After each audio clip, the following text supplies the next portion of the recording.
Subscribe कीजिए हमारे channel Shahid रजा Ashrafi official को और बेल आइकन को प्रेस कीजिए जिससे आपको नए नए वीडियो की नोटिफिकेशन मिलती रहे। तो नाजरीन अस्सलाम वालेकुम वरहमतुल्लाहि वबरकातुहू। आज का बयान बहुत ख़ास बयान होने वाला है हज़रत मुफ्ती सलमान नज़री का, तो पूरा बयान ज़रूर सुने और इस पर अमल भी करें और अल्लाह से दुआ करें कि अल्लाह हमें नेक अमल करने की तौफीक अता फरमाए। तो चलिए नाजरीन बयान शुरू करते हैं। वसल्लम की बात। आज मैं एक बात ये भी बताऊं, अजीब बात है कि मैं आपको एक तफरीह कल्ब के लिए बता रहा हूं। अक्सर ऐसा मेरे साथ होता रहता है। मैं टैक्सी में बैठा हुआ था, मक्का मुकर्रमा की बात है, बाहर कहीं जा रहे थे।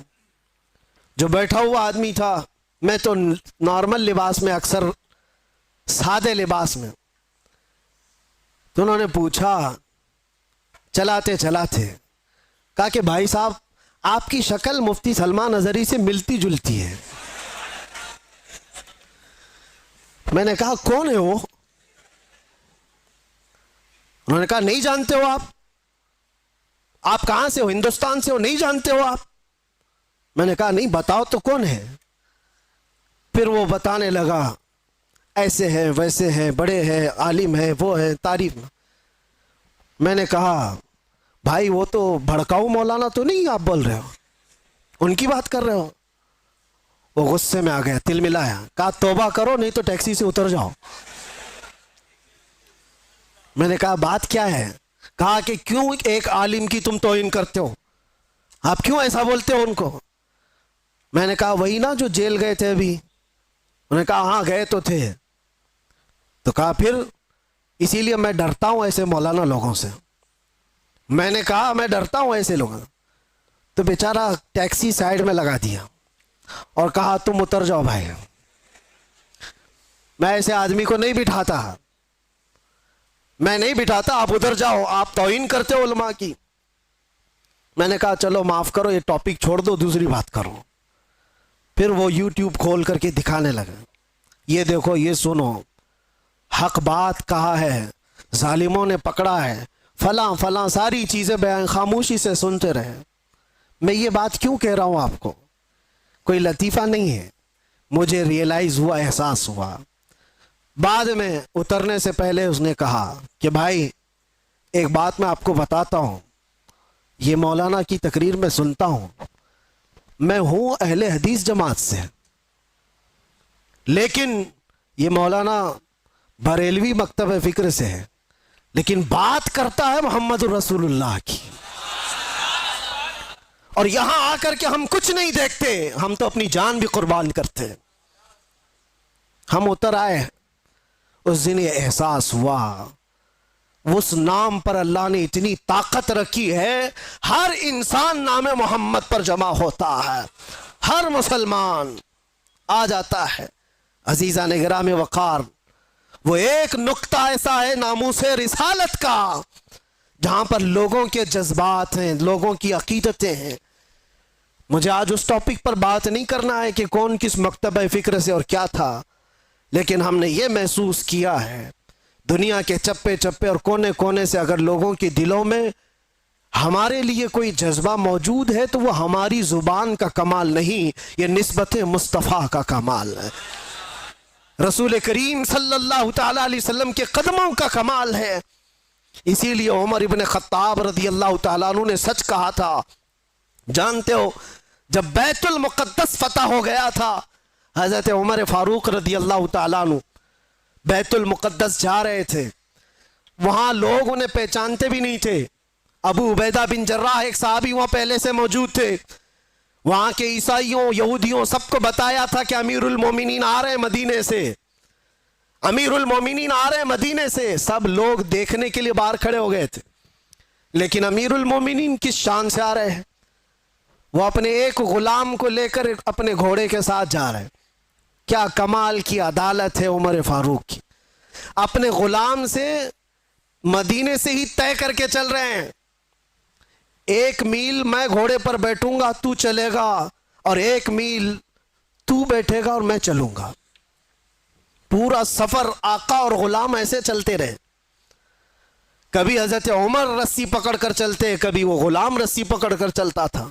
और इत्तेफाक ऐसा कि बैतुल मुक़द्दस जब करीब आया, लोग वहां इस्तकबाल के लिए खड़े हैं और घोड़े पर बैठने की बारी गुलाम की थी।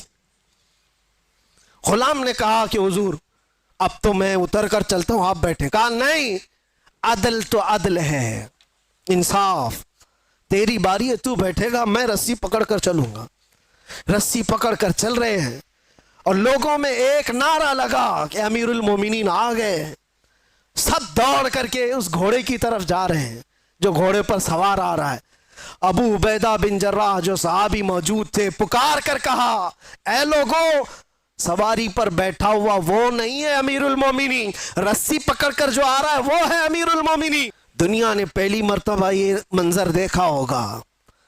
कहाँ है वो लैंड क्रूजर वाले लीडर लोग, कहाँ है वो जो रसूल पाक सल्लल्लाहु ताला अलैहि वसल्लम के इन जानशीनों की मिसाल ला करके दिखा दे। इसीलिए हमारे हिंदुस्तान में ही आपको मैं क्या बताऊं, मिसाल के तौर पर मोहनदास करमचंद गांधी जी, गांधी के ये अल्फाज हैं, कहा कि मैंने तारीख पढ़ा है, अगर लोगों को सियासत करने के लिए, हुकूमत करने के लिए मैं कोई मिसाल दे सकता हूं तो वह अबू बकर और उमर की दे सकता हूं। लोगों ने इस चीज को एक्सेप्ट किया है, एहसास किया है। उन्होंने जो दुनिया के सामने मंजर पेश किए थे वो रसूलुल्लाह के गुलामों ने। सुनो, हजरत उमर फारूक रज़ी अल्लाह तआला अन्हु ने जो बात कही थी उसको मैं समेट रहा हूं। लोग जब आपको पुकार कर अमीरुल मोमिनीन कहते हुए करीब आए तो आप रो पड़े। ये वो वक्त था हजरत उमर का जब पूरा अरब जो आज है, सऊदी अरब जिसको कहते हैं, ये अरब था, सिर्फ अरब था, सऊदी बाद में बना है। हिजाज और नजद दो इलाके थे और दोनों मिलाकर के अरब था। फिर यमन, फिर इराक, फिर मुल्के शाम और फिर फिलिस्तीन, फिर मिस्र, 6 बड़ी कंट्रियां जिसका कुल रकबा, कुल एरिया अगर मिलाएंगे तो तकरीबन 17 लाख स्क्वायर किलोमीटर, और बाज में है कि 36 लाख स्क्वायर किलोमीटर। हजरत उमर फारूक रज़ियल्लाहु ताला अन्हु का दौरे खिलाफत इतना फैला हुआ था, इतना फैला हुआ था, इतनी दूर तक इस्लाम का परचम लहरा रहा था। उस वक्त जब हजरत उमर फारूक बैतुल मुक़द्दस के करीब आए और लोगों ने आपको सराहना शुरू किया अमीरुल मोमिनीन कहकर, आप रो पड़े। और उसके बाद एक तारीखी जुमला उन्होंने कहा था जो हम सब का भी होना चाहिए, हम सब के लिए। आज मेरा टॉपिक यही है। हजरत उमर खड़े होकर के कहते हैं लोगों से, ऐ लोगों सुनो, आज तुम मेरे नाम के नारे लगा रहे हो, मैं अपनी हैसियत बताता हूं, मेरी हकीकत बताता हूं। मेरा नाम उमर है, मेरे बाप का नाम खत्ताब है, मैं खत्ताब का बेटा उमर हूं। बचपन में मुझसे 2 बकरियां नहीं संभाली जाती थी, मेरे बाप मुझे बकरियां चराने के लिए भेजते थे तो बकरियां इधर से उधर हो जाती, और जब बकरियां मुझसे नहीं संभलती तो रोज मैं अपने बाप के घोंसे खाता था, रोज मुझे मार पड़ती थी मेरे बाप से, बकरियां मुझसे नहीं संभलती थी। और आज तुम देख रहे हो 36 लाख स्क्वायर किलोमीटर का पूरा रकबा उमर तन्हा उसकी निगरानी करता है। और ऐसी निगरानी मदीने में बैठे हुए उमर फारूक है। मुल्के शाम का एक वाकया मैं आपको बता रहा हूं। मुल्के शाम मदीने से हजारों किलोमीटर दूर, मुल्के शाम में बैठी हुई एक खातून रात को अपनी बेटी से कहती है, दूध में पानी मिला करके बेचो तो थोड़ा ज्यादा हो जाएगा। बेटी कहती है, अम्मा उमर इब्ने खत्ताब का दौर है। कहां है? मदीने में बैठे हुए, और लोगों के अंदर अदल और इंसाफ करने की चाह हजारों मील दूर पर भी है। तो हजरत उमर उस दिन ऐलान करते हैं, आज जो बचपन में 2 बकरियों को नहीं संभाल सकता था, 36 लाख स्क्वायर किलोमीटर को तन्हा चलाता है, वो इसलिए नहीं कि खत्ताब का बेटा उमर है, इसलिए चलाता है कि मोहम्मदुर रसूलुल्लाह का गुलाम उमर है। उनके जो हम गुलाम थे, खल्क के पेशवा रहे। कुल मिलाकर के एक ही नुक्ता है, हमें करनी है शहिंशाह बतहा की रजा जोई, वो अपने हो गए तो रहमत परवरदिगार अपनी। अगर हुजूर हमारे हो गए तो फिर बचा क्या है। इसीलिए सहाबा क्या कहते थे पता है, सारे जख्म खाते थे, मुसीबतें उठाते थे और फिर मुस्कुरा करके हुजूर से ये कहते थे, हर सितम हर मुसीबत गवारा है या रसूल अल्लाह, एक बार तुम कह दो कि तू हमारा है। तुझसे तुझी को मांग कर मांग ली सारी कायनात। सहाबा इकराम भी बड़े अक्ल के साथ, बड़े इश्क के साथ मांगते थे। हुजूर पाक सल्लल्लाहु ताला अलैहि वसल्लम जब जब किसी सहाबी से कहते कुछ चाहिए, कुछ मांगना है, तो उनका सलीका भी तो देखो मेरे अजीजों। तुम्हें अगर ऑप्शन दे दिया जाए तो जल्दी से क्या मांगोगे? हर एक के अपने मसले हैं, हर एक के मसले, जो जिस मसले में उलझा हुआ है वही मांग लेगा। अरे नौकरी नहीं लगती, 2 साल से भटक रहा हूं, नौकरी मिल जाए। किसी को छोकरी नहीं मिलती, वो मांग रहा है। या जो चाहिए वो नहीं मिलती, वो मांग रहा है। इसी में सारी दुनिया तुम्हारी, सारे अकल इसी के अंदर, दुनिया मांगने के लिए। और 4 दिन की अय्याशी, उसके बाद फिर पुरानी हो जाती है। जिस चीज की बेस दुनियावी मोहब्बत पर होती है, याद रखना, वो बहुत जल्दी पुरानी होती है, उससे मोहब्बत भी कायम नहीं रह पाती। और जिस चीज की इब्तिदा अल्लाह की रजा पर होती है, वो दुनिया में भी सलामत रहती है, आखिरत में भी सलामत रहती, वो अल्लाह महफूज रखता है। और सहाबा क्या मांगते थे? एक सहाबी रात को हुजूर सल्लल्लाहु अलैहि वसल्लम की बारगाह में तहज्जुद के वक्त वजू करा रहे हैं। हुजूर ने खुश होकर के पूछा कि कुछ मांगना है तुम्हें, कुछ चाहिए? सोचो, मालिके जन्नत जब ये पूछ रहा हो, कुछ चाहिए तुम्हें, कुछ मांगना है। साहबी रसूल ने क्या कहा? या रसूल अल्लाह, इतना चाहता हूं कि जन्नत में आपका हमनशीन बन जाऊं। आप चाहिए, बस आपका साथ, आप हो बस मेरे लिए। हुजूर ने फरमाया वजू करते हुए, अब गैर ज़ालिक, इसके अलावा भी कुछ और चाहिए? ये कौन कहता है जो पहला दे चुका हो तभी दूसरा पूछता है। मुर्शिद गिरामी हुजूर ताजुश शरिया रहमतुल्लाह अलैह ने इसीलिए फरमाया, नबी मुख्तार कुल हैं, जिसे जो चाहे भरी जन्नत हिबा कर दे हैं। नबी मुख्तार कुल हैं, जिसे जो चाहे अता करा। अरे वो रसूल पाक सल्लल्लाहु ताला अलैहि वसल्लम की बारगाह में सच कहा है मेरे मुर्शिद ने, वो दम में जो चाहे, जिसे चाहे फरमा रवा कर दे। हुजूर पाक सल्लल्लाहु ताला अलैहि वसल्लम की बारगाह के मुताल्लिक ये कहा। सुनो, हुजूर ने दूसरी बार कहा कुछ और चाहिए। उस सहाबी ने अब ये सोचना था कि एक चीज तो मांगा और हुजूर ने दिया होगा, अब दूसरा भी कुछ मांग लूं। दूसरा कुछ और, माँ बाप, रिश्तेदार, बीवी, बच्चे, इनके लिए भी कुछ मांग लूं। नहीं, वो सहाबी हैं, उन्होंने कहा या रसूल अल्लाह, दूसरी बार आप ऑप्शन दे रहे, फिर मैं ये चाहता हूं कि जन्नत में आपका साथ चाहिए। मांगा और हुजूर ने दिया होगा, अब दूसरा भी कुछ मांग लूं। दूसरा कुछ और, माँ बाप, रिश्तेदार, बीवी, बच्चे, इनके लिए भी कुछ मांग लूं। नहीं, वो सहाबी हैं, उन्होंने कहा या रसूल अल्लाह, दूसरी बार आप ऑप्शन दे रहे, फिर मैं ये चाहता हूं कि जन्नत में आपका साथ चाहिए। हुजूर ने फरमाया अब गैर ज़ालिक, इसके अलावा और भी कुछ चाहिए? यहां देने पर वो नबी मुख्तार अपनी झोलियां फैलाए हुए हैं, लब वाह हैं, आंखें हैं बंद, फैली हैं झोलियां, कितने मजे की भीख तेरे पाक दर की है। मांगेंगे मांगे जाएंगे, मुंह मांगी पाएंगे, सरकार में न ला है न हाजत अगर की है। शेर समझ में आया?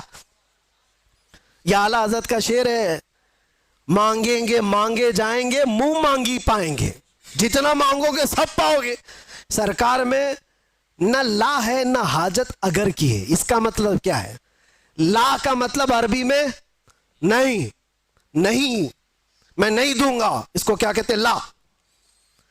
ला हुजूर की आदत है ही नहीं ला कहना, कभी हुजूर ला नहीं कहते, नहीं दूंगा, ये नहीं दूंगा। और अगर, आला हजरत भी कैसे इश्क रखते थे, में ला तो नहीं कहा जाता, और ये भी नहीं कहा जाता अगर तू कहेगा ये तो दूंगा, अगर तू ऐसा बनेगा तो दूंगा। हुजूर अगर पे देते ही नहीं, वहां जो आया जिस तरह मांगा भर भर झोली दे दी गई। मेरे करीम से अगर कतरा किसी ने मांगा, दरिया बहा दिए हैं, दुर्बे बहा दिए हैं, मांगेंगे मांगे जाएंगे, मुंह मांगी पाएंगे। सरकार में न ला है ना हाजत अगर की है। अब सोचो, वो सहाबी को तीसरा ऑप्शन मिला है, अब भी तो कुछ और मांग सकते थे। तीसरी बार उस सहाबी ने कहा या रसूल अल्लाह मुराफकतक फिल जन्नह, जन्नत में आपका साथ चाहिए। क्योंकि वो सहाबी जानते हैं तुझसे तुझी को मांग कर मांग ली सारी कायनात। अगर हुजूर को मांग लिया है, हुजूर का साथ मांग लिया, तो सारी चीजें तो अल्लाह यूं ही दे देगा, सदके में सब आ जाएंगी। ये मांगना वो मांगना फला मांगना क्या जरूरत है। नबी जब किसी का हो जाए तो फिर कायनात उसकी है, नबी मुख्तार कुल है। साहबा ने ये सलीका दिखाया हमें, वो हुजूर का साथ मांगते थे। इसीलिए तो हजरत उमर भी किस बात पर फख्र करते थे पता है? नबी पाक सल्लल्लाहु अलैहि वसल्लम ने एक मजलिस में कब्र के हालात सुनाए कि जब किसी को दफन करके चले जाते तो दो फरिश्ते आते, मुनकर नकीर, नीली आंखों वाले, काले चेहरे वाले, झिझोड़ कर सवाल करते तेरा रब कौन है, तेरा दीन क्या है, और हुजूर को दिखाकर पूछते इनके बारे में क्या कहता था। तो वो बहुत सख्त वक्त होगा, मुनकर नकीर जब सवाल कर रहे होंगे, बहुत सारे तो टाइम टाइम फिश हो जाएंगे। हाँ ये बात याद रखो, सवालात आज सबको पता है, कब्र में जाने के बाद भूल भी जाएंगे। वही याद रखेगा जिस पर मेरे मौला का फजल होगा। हाँ मैं हमेशा ये बात कहता हूं, अपोजिशन वाले भूल जाओगे।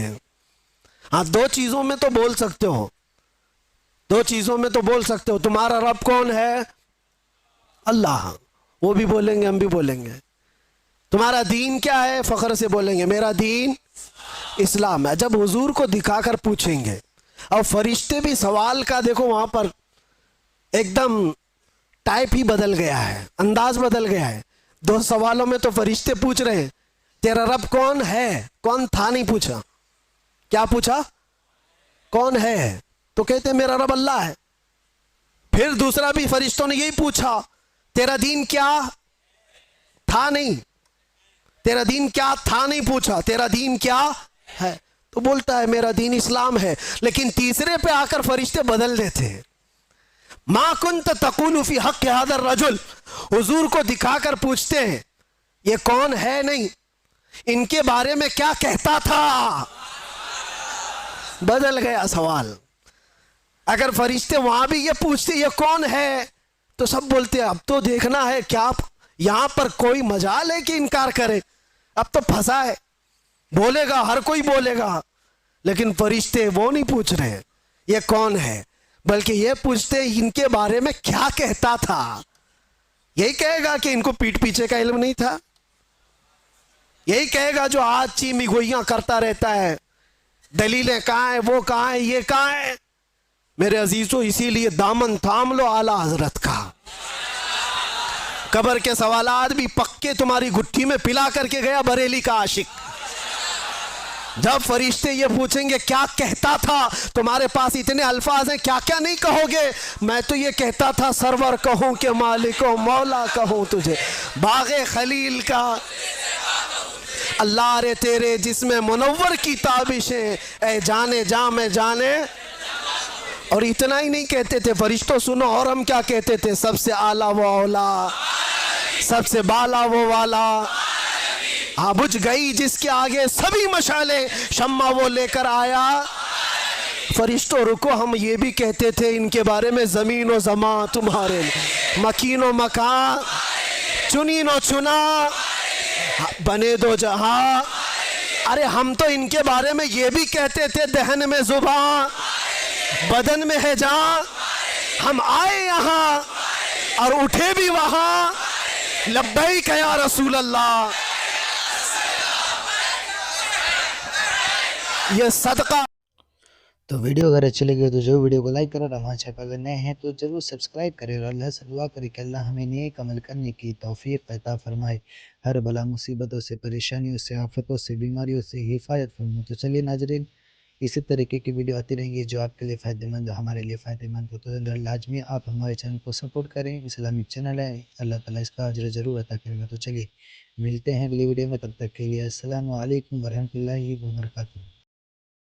वीडियो अच्छी लगे तो हमारे वीडियो को लाइक करें और हमारे चैनल को सब्सक्राइब करें। शुक्रिया।